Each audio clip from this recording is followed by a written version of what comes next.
ನಮಸ್ಕಾರ. ಎಲ್ಲರಿಗೂ ಅಂತಾರಾಷ್ಟ್ರೀಯ ವಿಶ್ವ ಯೋಗ ದಿನದ ಶುಭಾಶಯಗಳು. ಈ ದಿನ ವಿಶ್ವ ಯೋಗ ದಿನ ಅಂತ ಎಲ್ಲ ಕಡೆಯಲ್ಲೂ ಆಚರಣೆ ಮಾಡ್ತಾ ಇದ್ದೀವಿ. ಯೋಗ ನಮ್ಮ ಭಾರತ ವಿಶ್ವಕ್ಕೆ ಕೊಟ್ಟಂತಹ ಕೊಡುಗೆ. ಹಾಗಾಗಿ ನಾವು ಭಾರತೀಯರಾಗಿ ಯೋಗ ಅಂದರೆ ಏನು ಅನ್ನೋದನ್ನು ಸರಿಯಾಗಿ ಅರ್ಥ ಮಾಡ್ಕೋಬೇಕು. ಬೇರೆಯವ್ರಿಗೂ ಕೂಡ ಅದರ ಸರಿಯಾದ ಅರ್ಥವನ್ನು ಹೇಳಿಕೊಟ್ಟು ಯೋಗವನ್ನು ಅವರ ಜೀವನದ ಒಂದು ಭಾಗ ಆಗುವ ಹಾಗೆ ಮಾಡುವಂತಹ ಕರ್ತವ್ಯ, ಜವಾಬ್ದಾರಿ ಭಾರತೀಯರಾದ ನಮ್ಮದು. ಹಾಗಾಗಿ ಇವತ್ತು ಯೋಗ ಅಂದರೆ ಏನು ಅನ್ನೋದನ್ನ ಸ್ವಲ್ಪ ನೋಡೋಣ. ಯೋಗ ಅಂದ ತಕ್ಷಣ ಸಾಮಾನ್ಯವಾಗಿ ನಮ್ಮ ತಲೆಗೆ ಬರೋ ಪಿಕ್ಚರ್ ಏನಪ್ಪಾ ಅಂದ್ರೆ ಕೈ ಕಾಲುಗಳನ್ನ ವಕ್ರವಾಗಿ ತಿರುಗಿಸೋದು, ಮೈನ ಆ ಕಡೆ ಈ ಕಡೆ ಹೇಗೋ ಬಾಗಿಸೋದು, ಉಸಿರಾಡಬೇಕಾದ್ರೆ ಕಪಾಲಭಾತಿ ಅಂತ ಹೆಬ್ಬಾವ್ ಥರ ಬುಸು ಬುಸು ಬುಸು ಉಸಿರಾಡೋದು, ಇದೆಲ್ಲ ನಮ್ಮ ತಲೆಗೆ ಬರುತ್ತೆ. ಹಾಗಾದ್ರೆ ಯೋಗ ಅಂದ್ರೆ ಇದೇನಾ? ಇನ್ನು ಯೋಗ ಗುರು ಅಂದ್ರಂತೂ ಅಷ್ಟೇ. ಯೋಗ ಗುರು ಅಂದ ತಕ್ಷಣ ಮೊದಲು ಏನು ಬರುತ್ತೆ ನಿಮ್ಮ ತಲೆಗೆ? ಉದ್ದ ಗಡ್ಡ ಬಿಟ್ಕೊಂಡಿರ್ಬೇಕು, ತಲೆಯಲ್ಲಿ ಕೂದಲಿದ್ರೆ ಅದನ್ನು ಉದ್ದವಾಗಿ ಬಿಟ್ಟಿರ್ಬೇಕು. ಆಮೇಲೆ ಒಂದು ನಾರ್ಮಲ್ ಆಗಿ ಪ್ಯಾಂಟ್ ಶರ್ಟ್ ಹಾಕೋಬಾರ್ದು, ಉದ್ದಗಿರೋ ನಿಲುವಂಗಿ ಹಾಕೋಬೇಕು, ಖಾವಿ ಅಥವಾ ವೈಟ್ ಡ್ರೆಸ್ಸೇ ಹಾಕೋಬೇಕು. ಈ ತರ ಏನೇನೇನೋ ಯೋಗ ಗುರು ಬಗ್ಗೆ ನಮ್ಗೆ ಕಲ್ಪನೆಗಳಿರುತ್ತೆ. ಏನ್ ಹಾಗಾದ್ರೆ ಯೋಗ ಅಂದ್ರೆ? ಯೋಗ ಅನ್ನೋ ಪದ ಸಂಸ್ಕೃತದ ಯುಜ್ ಅನ್ನೋ ಧಾತುವಿಂದ ಬಂದಿದ್ದು. ಯೋಗ ಅಂದ್ರೆ ಜೋಡಿಸೋದು, ಕೂಡಿಸೋದು, ಸಂಗಮ ಅಥವಾ ಒಂದೊಂದೊಂದು ಸೇರಿಸೋದಕ್ಕೆ ಸಂಯೋಗ ಅಂತ ಕೂಡ ಹೇಳ್ತೀವಿ. ಯೋಗ ಅಂದ್ರೆ ಅದು ಜೋಡಿಸೋದು, ಇಂಗ್ಲಿಷ್ನಲ್ಲಿ ಯೋಗ್ ಅಂತ ಕೂಡ ಹೇಳ್ತೀವಿ. ಏನನ್ನ ಜೋಡಿಸುತ್ತೆ ಇದು? ಮೊದಲನೇದಾಗಿ ನಮ್ಮ ದೇಹ, ಪ್ರತಿಯೊಬ್ಬರಿಗೂ ದೇಹ ಇರುತ್ತೆ. ಆ ದೇಹವನ್ನ ಮನಸ್ಸಿನ ಜೊತೆ ಜೋಡಿಸೋದು ಮೊದಲನೇ ಭಾಗ. ಈ ಮನಸ್ಸು ಎಲ್ಲಿದೆ? ಅದು ಎಲ್ಲಿದೆ ಅಂತ ಯಾರಿಗೂ ಗೊತ್ತಿಲ್ಲ.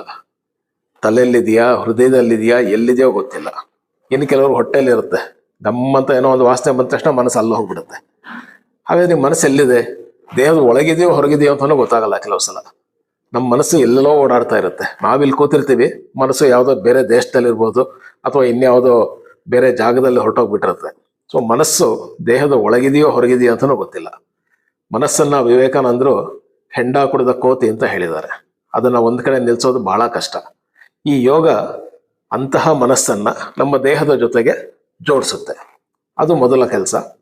ಈ ದೇಹ ಮತ್ತು ಮನಸ್ಸು ಎರಡು ಜೋಡಣೆ ಆದ ಮೇಲೆ ಈ ಪ್ರತಿಯೊಂದು ಮನಸ್ಸನ್ನು ಕೂಡ ನಿಯಂತ್ರಣ ಮಾಡ್ತಾರೋ ಇನ್ನೊಂದು ಶಕ್ತಿ ಇದೆ. ಅದು ನಮ್ಗೆ ಅದು ಏನು ಅಂತ ಗೊತ್ತಿಲ್ಲ, ಅದು ಎಲ್ಲಿದೆ ಅಂತ ಅದು ಕೂಡ ಗೊತ್ತಿಲ್ಲ. ಅದು ಮನಸ್ಸಿಗಿಂತ ಸೂಕ್ಷ್ಮವಾಗಿದ್ದು ಅದರ ಮನಸ್ಸಿನ ನಿರ್ಧಾರಗಳನ್ನ ಆ ವಸ್ತು ನಿಯಂತ್ರಣ ಮಾಡ್ತಾ ಇರುತ್ತೆ. ಅದಕ್ಕೆ ಆತ್ಮ ಅಂತ ಹೇಳಿದ್ದಾರೆ ನಮ್ಮ ಪುರಾಣಗಳಲ್ಲಿ ಎಲ್ಲ. ಈ ಆತ್ಮ ಇಂಗ್ಲಿಷ್ನಲ್ಲಿ ಸೋಲ್ ಅಂತಾರೆ, ಆದ್ರೆ ಅದು ಸರಿಯಾದ ಅರ್ಥ ಕೊಡುತ್ತೋ ಇಲ್ಲೋ ಗೊತ್ತಿಲ್ಲ. ಆತ್ಮ ಅಂತಾನೆ ಅನ್ನೋಣ. ಈ ದೇಹ ಮತ್ತು ಮನಸ್ಸು ಒಂದಾದ ಮೇಲೆ ಇವೆರಡನ್ನೂ ಕೂಡ ಆತ್ಮದ ಜೊತೆ ಜೋಡಣೆ ಮಾಡೋದು ಯೋಗ. ಪ್ರತಿಯೊಬ್ಬ ಮನುಷ್ಯನಿಗೆ ಅಥವಾ ಪ್ರತಿಯೊಬ್ಬ ಜೀವಿಗೂ ಒಂದು ದೇಹ ಇದೆ, ಒಂದು ಮನಸ್ಸಿದೆ, ಒಂದು ಆತ್ಮ ಇದೆ. ಈ ಎಲ್ಲ ಜೀವಿಗಳ ಆತ್ಮಗಳನ್ನು ಕೂಡ ಸೃಷ್ಟಿ ಮಾಡಿ ನಿಯಂತ್ರಣ ಮಾಡ್ತಾ ಇರೋದು ಇನ್ನೊಂದೇನೋ ಒಂದು ಶಕ್ತಿ ಇದೆ ಅಂತ ನಾವು ನಂಬ್ಕೊಂಡಿದ್ದೀವಿ. ಅದಕ್ಕೆ ಪರಮಾತ್ಮ, ಪರಮ ಆತ್ಮ ಅಂದ್ರೆ ಸುಪ್ರೀಂ ಸೋಲ್, ಈ ಪರಮಾತ್ಮ ಅಂತ ಹೇಳ್ತೀವಿ.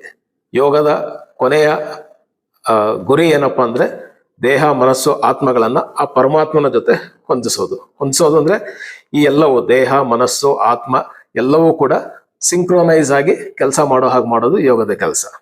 ಈಗ ಉದಾಹರಣೆಗೆ ಜಿಮ್ಗೆ ಹೋಗ್ತೀರಾ, ಜಿಮ್ನಲ್ಲಿ ನೀವು ಟ್ರೆಡ್ಮಿಲ್ ಮಾಡ್ತಾ ಇರ್ತೀರಾ, ಕಣ್ಣು ಎಲ್ಲ ಹಾಕಿರೋ ಟಿವಿ ಮೇಲೆ ಇರುತ್ತೆ, ಮನಸ್ಸು ಟಿವಿ ಜೊತೆಲಿ ಮುಳುಗೋಗ್ಬಿಟ್ಟಿರುತ್ತೆ. ಅಲ್ಲಿ ದೇಹ ಮನಸ್ಸು ಒಂದಾಗಿರೋದಿಲ್ಲ. ಆದ್ರೆ ಯೋಗದಲ್ಲಿ ಹಾಗಲ್ಲ. ನೀವು ಯೋಗಾಸನಗಳನ್ನ ಮಾಡುವಾಗ ನಿಮ್ಮ ಮನಸ್ಸು ಕೂಡ ನಿಮ್ಮ ದೇಹದ ಜೊತೆಯಲ್ಲೇ ಇರುತ್ತೆ. ಬೇಕಾದ್ರೆ ಮುಂದಿನ ಸಲ ನೀವು ಯಾವ್ದಾದ್ರು ಆಸನಾಭ್ಯಾಸ ಮಾಡುವಾಗ ಅಥವಾ ಪ್ರಾಣಾಯಾಮ ಮಾಡುವಾಗ ಗಮನಿಸಿ ನೋಡಿ, ಯಾವಾಗ್ಲೂ ಮನಸ್ಸು ನಿಮ್ಮ ದೇಹದ ಜೊತೆಯಲ್ಲೇ ಇರೋ ಹಾಗೆ ಮಾಡುತ್ತೆ. ಅದು ಯೋಗ.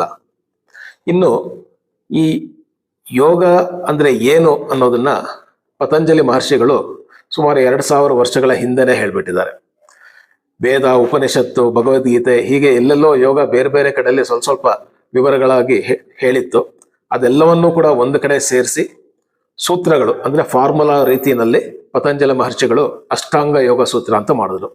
196 ಸೂತ್ರಗಳಲ್ಲಿ ಈ ಅಷ್ಟಾಂಗ ಯೋಗದ ಸಂಪೂರ್ಣ ವಿವರಗಳನ್ನ ಪತಂಜಲಿ ಮಹರ್ಷಿ ಬರೆದಿದ್ದಾರೆ. ಅದರಲ್ಲಿ ಮೊದಲನೇ ಸೂತ್ರ ಪ್ರಾರಂಭ ಆಗೋದೆ ಅತಃ ಯೋಗಾನುಶಾಸನಂ, ಅಂದ್ರೆ ಈಗ ಯೋಗ ಎನ್ನುವ ಅನುಶಾಸನವನ್ನ ನೋಡೋಣ ಅಂತ ಶುರು ಮಾಡ್ತಾರೆ. ಯೋಗ ಅನ್ನೋದು ಅನುಶಾಸನ ಅಂದ್ರೆ ಒಂದು ಡಿಸಿಪ್ಲಿನ್. ಇದು ಬೇರೆ ಯಾವುದೋ ಕಾನೂನು ಅಥವಾ ಕೋರ್ಟು, ಪೊಲೀಸು ಅವರು ಇಂಪ್ಲಿಮೆಂಟ್ ಮಾಡುವಂತಹ ಡಿಸಿಪ್ಲಿನ್ ಅಲ್ಲ, ನಮಗೆ ನಾವೇ ಹಾಕಿಕೊಳ್ಳುವಂತಹ ಡಿಸಿಪ್ಲಿನ್, ಸ್ವಯಂ ಶಿಸ್ತು. ಇದು ಯೋಗ ಅಂತ ಹೇಳಿ ಶುರು ಮಾಡ್ತಾರೆ. 2ನೇ ಶ್ಲೋಕದಲ್ಲಿ ಯೋಗ ಅಂದ್ರೆ ಏನು ಅಂತ ಹೇಳಿದ್ದಾರೆ. ಯೋಗ ಚಿತ್ತವೃತ್ತಿ ನಿರೋಧ ಅಂತ 3 ಪದದ ಒಂದು ಸೂತ್ರದಲ್ಲಿ ಯೋಗ ಅಂದ್ರೆ ಏನು ಅಂತ ಸ್ಪಷ್ಟವಾಗಿ ಹೇಳ್ಬಿಟ್ಟಿದ್ದಾರೆ. ಯೋಗ ಅಂದ್ರೆ ಚಿತ್ತದ ವೃತ್ತಿಗಳ ನಿಯಂತ್ರಣ, ಚಿತ್ತವೃತ್ತಿ ನಿರೋಧ. ಚಿತ್ತ ಅಂದ್ರೆ ಏನು? ನಮ್ಮ ಮನಸ್ಸು. ಮನಸ್ಸಿನ ಕೆಲಸ ಏನು? ಓಡಾಡ್ತಾ ಇರುತ್ತೆ, ಸುತ್ತಾ ಇರುತ್ತೆ. ಆ ಸುತ್ತಾಕೋದಕ್ಕೆ ವೃತ್ತಿ. ಮನಸ್ಸಿನ ಕೆಲಸನೇ ಸುತ್ತಾಕೋದು. ವೃತ್ತ ಅಂದ್ರೂ ಕೂಡ ಸರ್ಕಲ್ ಅಂತಾನೆ ಬರುತ್ತೆ. ಹಾಗೆ ಮನಸ್ಸು ಯಾವಾಗ್ಲೂ ಸುತ್ತಾ ಇರುತ್ತೆ. ಅಂತಹ ಸುತ್ತಾಡ್ತಾ ಇರೋ ಮನಸ್ಸನ್ನ ನಿಯಂತ್ರಣ ಮಾಡಿ ಒಂದು ಕಡೆ ನಿಲ್ಸೋದು ಯೋಗ ಅಂತ ಪತಂಜಲಿ ಮಹರ್ಷಿಗಳು ಹೇಳಿದ್ದಾರೆ. ಇನ್ನು ಶ್ರೀರಾಮನ ಕಾಲದಲ್ಲಿ, ರಾಮಾಯಣದ ಕಾಲದಲ್ಲಿ ವಸಿಷ್ಠರು ಯೋಗ ವಾಸಿಷ್ಠ ಅನ್ನೋ ಗ್ರಂಥದಲ್ಲಿ ಯೋಗ ಅಂದ್ರೆ ಏನು ಅಂತ ಹೇಳಿದ್ದಾರೆ. ಮನಃ ಪ್ರಶಮನ ಉಪಾಯ ಯೋಗ ಅಂದಿದ್ದಾರೆ. ಅಂದರೆ ಮನಸ್ಸನ್ನ ಪ್ರಶಾಂತವಾಗಿಟ್ಟುಕೊಳ್ಳುವ ಉಪಾಯವೇ ಯೋಗ ಅಂತ. ಹಾಗಾದ್ರೆ ಈ ಯೋಗ ಅಂದ್ರೆ ಬರೀ ಆಸನ ಅಷ್ಟೇ ಅಲ್ಲ, ಅಥವಾ ಬರೀ ಪ್ರಾಣಾಯಾಮ ಅಷ್ಟೇ ಅಲ್ಲ, ಮನಸ್ಸನ್ನ ಪ್ರಶಾಂತವಾಗಿಟ್ಟುಕೊಳ್ಳುವಂತಹ ಉಪಾಯ. ಅದನ್ನ ಪತಂಜಲಿಗಳು ಆಗ್ಲೇ ಹೇಳಿದಾಗೆ ಅಷ್ಟಾಂಗ ಯೋಗ ಅಂತ ಹೇಳಿದ್ರು. ಅಷ್ಟ ಅಂದ್ರೆ 8, ಅಂಗ ಅಂದ್ರೆ ಭಾಗಗಳು. 8 ಭಾಗಗಳಾದ ಒಂದು ಪ್ರಕ್ರಿಯೆಗೆ ಅವರು ಅಷ್ಟಾಂಗ ಯೋಗ ಅಂತ ಹೇಳಿದ್ರು. ಯಾವ್ಯಾವ ಇವು 8 ಅಂಗಗಳು? ಮೊದಲನೆಯದು ಯಮ ಅಂತ ಕರೆದ್ರು. ಯಮ ಅಂದ್ರೆ ಯಮಧರ್ಮರಾಯ ಅಲ್ಲ, ಸಾಮಾಜಿಕ ಕಟ್ಟಳೆಗಳು ಅಥವಾ ಸಾಮಾಜಿಕ ಕಟ್ಟುಪಾಡುಗಳಿಗೆ ಅವರು ಯಮ ಅಂತ ಹೇಳಿದ್ರು. ಅದರಲ್ಲಿ ಸತ್ಯ, ಅಹಿಂಸೆ, ಆಸ್ತೇಯ, ಬ್ರಹ್ಮಚರ್ಯ, ಪರಿಗ್ರಹ, ಈ ರೀತಿ ಮತ್ತೆ 5 ಭಾಗಗಳಿದೆ. ಅದು ಬೇಡ. ಯಮ ಅಂದ್ರೆ ಸಮಾಜದಲ್ಲಿ ನಾವು ಅನುಸರಿಸಬೇಕಾದಂತಹ ಕೆಲವು ಕಟ್ಟಳೆಗಳು. ಅದೇ ರೀತಿ 2ನೇ ಅಂಗ ನಿಯಮ. ನಿಯಮ ಅಂದ್ರೆ ವೈಯಕ್ತಿಕವಾಗಿ ನಮಗೆ ನಾವು ಪಾಲಿಸಬೇಕಾದಂತಹ ಕೆಲವು ಕಟ್ಟುಪಾಡುಗಳು, ಅದು ನಿಯಮ. ಇದರಲ್ಲಿ ಶೌಚ, ಸಂತೋಷ ಇದೆಲ್ಲಾನು ಬರುತ್ತೆ. ಅದರಲ್ಲೂ ಮತ್ತೆ 5 ಭಾಗಗಳು ಬರುತ್ತೆ. ಅದನ್ನ ಆಮೇಲೆ ನೋಡೋಣಂತೆ. ಈ ಯಮ ನಿಯಮ ಆದ್ಮೇಲೆ 3ನೇ ಭಾಗ ಆಸನ. ಆಸನ ಅಂದ್ರೆ ಯೋಗಾಸನ. ಆಸನದ ಅರ್ಥ ಕೂತ್ಕೊಳ್ಳೋದು ಅಂತ ಅಷ್ಟೇ. ಆದ್ರೆ ಆಸನ ಕೂತ್ಕೊಳ್ಳೋದಕ್ಕೆ, ನಮ್ಮ ದೇಹವನ್ನ ತಯಾರು ಮಾಡೋದಕ್ಕೆ ನಾವು ಬೇರೆ ಬೇರೆ ರೀತಿಯ ಯೋಗಾಸನಗಳನ್ನ ಮಾಡ್ತೀವಿ. ಅದು 3ನೇ ಅಂಗ. ಆಸನ ಅಂದ್ರೆ ದೈಹಿಕ ವ್ಯಾಯಾಮ ಅಂತ ಅನ್ಕೋಬಹುದು. 4ನೇದು ಪ್ರಾಣಾಯಾಮ. ಪ್ರಾಣಾಯಾಮ ಅಂದ್ರೆ ಸರಿಯಾದ ರೀತಿಯಲ್ಲಿ ಉಸಿರಾಡುವುದು. ಅಂದ್ರೆ ಪ್ರಾಣ ಅಂದ್ರೆ ಉಸಿರಾಟ ಅನ್ನೋದಕ್ಕೆ ನಾವು ಸಮೀಕರಿಸ್ಕೋಬಹುದು. ಈ ಉಸಿರಾಟವನ್ನ ಸರಿಯಾಗಿ ಆಡುವಂತಹ ವಿಧಾನವೇ ಪ್ರಾಣಾಯಾಮ. ಸಾಮಾನ್ಯವಾಗಿ ನಾವು ಈ 3 ಮತ್ತು 4 ಅಂದ್ರೆ ಆಸನ ಮತ್ತು ಪ್ರಾಣಾಯಾಮವನ್ನೇ ಯೋಗ ಅಂತ ಅಂದ್ಕೊಂಡ್ಬಿಡ್ತೀವಿ. ಆದ್ರೆ ಇವೆರಡನ್ನು ಮಾಡಿದ್ರೆ 8 ಭಾಗದಲ್ಲಿ ಬರೀ 2 ಭಾಗ ಮಾಡಿದಾಗೆ, 1/4 ಭಾಗ ಅಷ್ಟೇ ನಾವು ಯೋಗಾಸನ ಅಭ್ಯಾಸ ಮಾಡಿದಾಗುತ್ತೆ.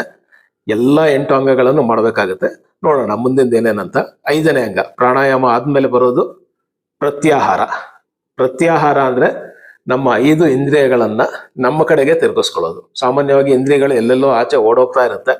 ಅದನ್ನೆಲ್ಲ ನಿಯಂತ್ರಣ ಮಾಡಿ ನಮ್ಮ ಕಡೆಗೆ ನಾವು ತಿರುಗಿಸ್ಕೊಳ್ಳೋದಕ್ಕೆ ಪ್ರತ್ಯಾಹಾರ ಅಂದ್ರೆ. ಇದು ಪತ್ಯಾಹಾರ ಅಲ್ಲ, ಪ್ರತ್ಯಾಹಾರ. ಪ್ರತ್ಯಾಹಾರ ಅಂದ್ರೆ ಇಂದ್ರಿಯಗಳ ನಿಯಂತ್ರಣ. ಅದಾದ್ಮೇಲೆ ಬರೋದು 6ನೇದು ಧಾರಣ. ಧಾರಣ ಅಂದ್ರೆ ಎಫರ್ಟ್ಫುಲ್ ಕಾನ್ಸಂಟ್ರೇಷನ್ ಆಫ್ ಮೈಂಡ್. ಪ್ರಯತ್ನ ಪೂರ್ವಕವಾಗಿ ನಮ್ಮ ಮನಸ್ಸನ್ನ ಒಂದು ಕಡೆ ನಿಲ್ಲಿಸೋದಕ್ಕೆ ಧಾರಣ ಅಂತ ಹೇಳ್ತೀವಿ. ಆಮೇಲೆ ಬರೋದು ಧ್ಯಾನ. ಸಾಮಾನ್ಯ ನಾವು ಇಂಗ್ಲಿಷ್ನಲ್ಲಿ ಮೆಡಿಟೇಷನ್ ಅಂತೀವಿ. ಮೆಡಿಟೇಷನ್ ಕೂಡ ಧ್ಯಾನಕ್ಕೆ ಸಮಾನಾರ್ಥಕವಾದ ಪದ ಅಂತ ಅನ್ಸೋದಿಲ್ಲ. ಧ್ಯಾನ ಅಂತಾನೆ ಹೇಳೋದು ಸೂಕ್ತ ಅನ್ಸುತ್ತೆ. ಧ್ಯಾನ ಅಂದ್ರೆ ಎಫರ್ಟ್ಲೆಸ್ ಕಾನ್ಸಂಟ್ರೇಷನ್ ಆಫ್ ಮೈಂಡ್. ಯಾವುದೇ ಪ್ರಯತ್ನವಿಲ್ಲದೆ ಇದ್ರೂ ಕೂಡ ಮನಸ್ಸು ಒಂದೇ ಕಡೆ ನಿಂತರೆ ಅದು ಧ್ಯಾನ ಅಂತ ಅನ್ನಿಸ್ಕೊಳ್ಳುತ್ತೆ. ಬಹಳ ಅಭ್ಯಾಸ ಮಾಡಿದ ಮೇಲೆ ಅದು ಸಾಧ್ಯ ಆಗುತ್ತೆ. ಕೆಲವರು ಬಂದ ತಕ್ಷಣನೇ ನನಗೆ ಧ್ಯಾನ ಹೇಳ್ಕೊಳ್ಳಿ ಸಾಕು ಅಂತಾರೆ. ಧ್ಯಾನ ಹೇಳ್ಕೊಡೋಕ್ಕಾಗೋದಿಲ್ಲ. ಅಭ್ಯಾಸ ಮಾಡ್ತಾ ಮಾಡ್ತಾ ತಾನಾಗೆ ಆಗ್ಬೇಕು. ಅಂದ್ರೆ ನಿಮ್ಮ ಪ್ರಯತ್ನ ಇಲ್ಲದೆ ನಿಮ್ಮ ಮನಸ್ಸು ಒಂದು ಕಡೆ ನಿಲ್ಲೋದಕ್ಕೆ ಸಾಧ್ಯ ಆಗ್ಬೇಕು. ಅದು ಅಭ್ಯಾಸದಿಂದ ಮಾತ್ರ ಸಾಧ್ಯ. ಈ ಧ್ಯಾನ ಆದ್ಮೇಲೆ ಬರೋದು ಕೊನೆಯ ಹಂತ ಸಮಾಧಿ ಅಂತ ಹೇಳ್ತಾರೆ. ಸಮಾಧಿ ಅಂದ್ರೆ ಸತ್ತ ಮೇಲೆ ದೇಹ ಹೂಣೋ ಸಮಾಧಿ ಅಲ್ಲ. ಮನಸ್ಸನ್ನ ಎಂತಹ ಪರಿಸ್ಥಿತಿಯಲ್ಲೂ ಸಮಾಧಾನವಾಗಿ ಇಟ್ಟುಕೊಳ್ಳುವಂತಹ ಆ ಒಂದು ಸ್ಥಿತಿಗೆ ಸಮಾಧಿ ಅಂತ ಪತಂಜಲಿ ಮಹರ್ಷಿ ಹೇಳಿದ್ದಾರೆ. ನೀವು ಮೊದಲಿನ ಈ 7 ಅಂಗಗಳು, ಯಮ, ನಿಯಮ, ಆಸನ, ಪ್ರಾಣಾಯಾಮ, ಪ್ರತ್ಯಾಹಾರ, ಧಾರಣ, ಧ್ಯಾನ, ಈ 7 ಭಾಗಗಳನ್ನ ಸರಿಯಾಗಿ ಅಭ್ಯಾಸ ಮಾಡಿದ್ರೆ ಕೊನೆಯದಾದ ಸಮಾಧಿ ಅನ್ನೋ 8ನೇ ಅಂಗವನ್ನ ತಲುಪಬಹುದು ಅಂತ ಹೇಳ್ತಾರೆ. ಆ ಸಮಾಧಿ ಸ್ಥಿತಿ ತಲುಪದವ್ರನ್ನ ನೀವು ನೋಡಿದ್ರೆ ಗೊತ್ತಾಗುತ್ತೆ. ಎಲ್ಲೋ ಕೆಲವರು ಅಷ್ಟೇ ಇದ್ದಾರೆ. ಈಗ ಅವ್ರ ಮುಖದಲ್ಲಿ ಯಾವಾಗ್ಲೂ ಒಂದು ಸಮಾಧಾನವಾದ ಭಾವನೆ ಇರುತ್ತೆ, ಸದಾ ಒಂದು ಮುಗುಳ್ನಗು ಇರುತ್ತೆ. ಎಂತಹ ಪರಿಸ್ಥಿತಿಯಲ್ಲೂ ಅವರ ಮನಸ್ಸು ಬೇಗ ಕೆಡೋದಿಲ್ಲ. ಅಥವಾ ಅಕಸ್ಮಾತ್ ಮನಸ್ಸೇನಾದ್ರೂ ವಿಚಲಿತ ಆದ್ರೂ ಕೂಡ ಮತ್ತೆ ಅವರ ಮೊದಲಿನ ಸ್ಥಿತಿಗೆ ಬೇಗ ವಾಪಸ್ ಬಂದ್ಬಿಡ್ತಾರೆ. ಅಂತಹ ಒಂದು ಮನಸ್ಸನ್ನ ಸದಾಕಾಲ ಸಮಾಧಾನವಾಗಿ ಇಟ್ಟುಕೊಳ್ಳುವಂತಹ ಸ್ಥಿತಿಯನ್ನ ನೀವು ತಲುಪಿದ್ರೆ ಆಗ ನೀವು ನಿಜವಾಗಿ ಯೋಗ ಅಭ್ಯಾಸ ಮಾಡ್ತಾ ಇದ್ದೀರಾ ಅಂತ ಆಗುತ್ತೆ. ಹಾಗಾಗಿ ಬರೀ ಆಸನ ಪ್ರಾಣಾಯಾಮ ಮಾತ್ರ ಯೋಗ ಅನ್ಕೋಬಿಡಿ. ಈ ಎಲ್ಲ 8 ಅಂಗಗಳನ್ನ ಸರಿಯಾಗಿ ಅಭ್ಯಾಸ ಮಾಡಿದ್ರೆ ನೀವು ಕೂಡ ಆ ಅಂತಿಮವಾದ ಸಮಾಧಿ ಅನ್ನೋ ಹಂತವನ್ನ ತಲುಪಬಹುದು. ಇನ್ನು ಯೋಗಾಭ್ಯಾಸನ ಯಾರು ಮಾಡಬೇಕು? ಎಲ್ಲರೂ ಮಾಡಬಹುದು.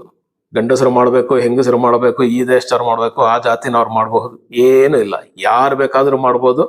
ಆದ್ರೆ ಈ ಅಭ್ಯಾಸ ಒಂದು ಮೊದಲನೇ ಸೂತ್ರದಲ್ಲಿ ಹೇಳಿದಾಗೆ ಶಿಸ್ತಿನ ರೀತಿ ಇರಬೇಕು. ಅತಃ ಯೋಗ ಅನುಶಾಸನಂ, ನಮಗೆ ನಾವೇ ಹಾಕಿಕೊಳ್ಳುವಂತಹ ಶಿಸ್ತು. ಅದನ್ನ ನಿಯಮಿತವಾಗಿ ನಾವು ಪಾಲಿಸ್ತಾ ಬಂದ್ರೆ ನಾವು ಕೂಡ ಯೋಗ ಸಾಧಕರು ಅಂತ ಅನ್ನಿಸ್ಕೋಬಹುದು. ನಮಸ್ಕಾರ.